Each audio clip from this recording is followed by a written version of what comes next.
He needs to go gym. That's the truth. Victor Gyokeres needs to go to the gym. He needs to sign up for pure gym. He needs to take some of that signing on bonus that we gave him and he needs to sign up for pure gym. Because this is horrendous. This is awful. He single-handedly breaks down multiple attacks. He is the point of failure of multiple Arsenal attacks. You know what? For a matter of fact, let's go look at his duels. Let's go look at the amount of duels that Gyokeres won or lost in this game on football. 50%. I'm even surprised that it's that high. I swear to you, it felt like he lost every single battle all across the pitch. Odegaard plays him in behind, runs him behind, bang, he loses his duel. The whole game he was just losing duels all over the pitch. Zolis, counter-attack, plays him in, expects him to hold up the ball. Again, he loses the duel. Nice combination play, he holds up the ball, and then he does some crazy flick trick here.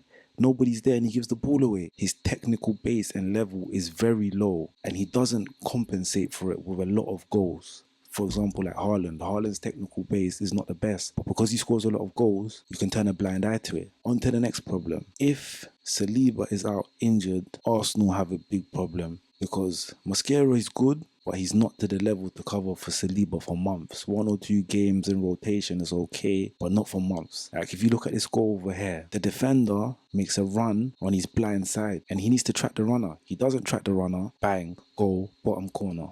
I also think Kepa can do better here, but Arsenal have been conceding goals and goals and goals. 7 goals in the last 3 games. That is an average of 2.3 goals per game with Kepa and goal. So Arsenal, I don't know if they're going to buy a centre-back, but I think they need to bring someone in just as an insurance policy. Next.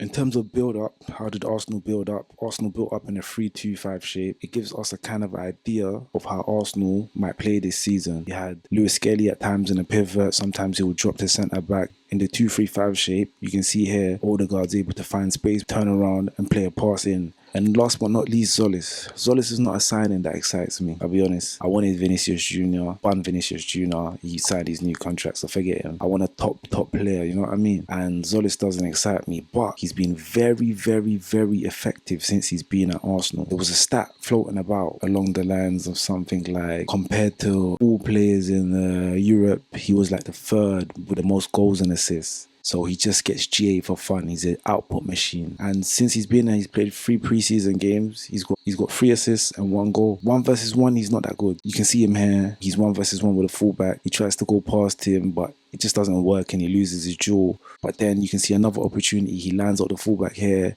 Spots a nice pass. Bang! Nwaneri scores and he helps us get back into the game.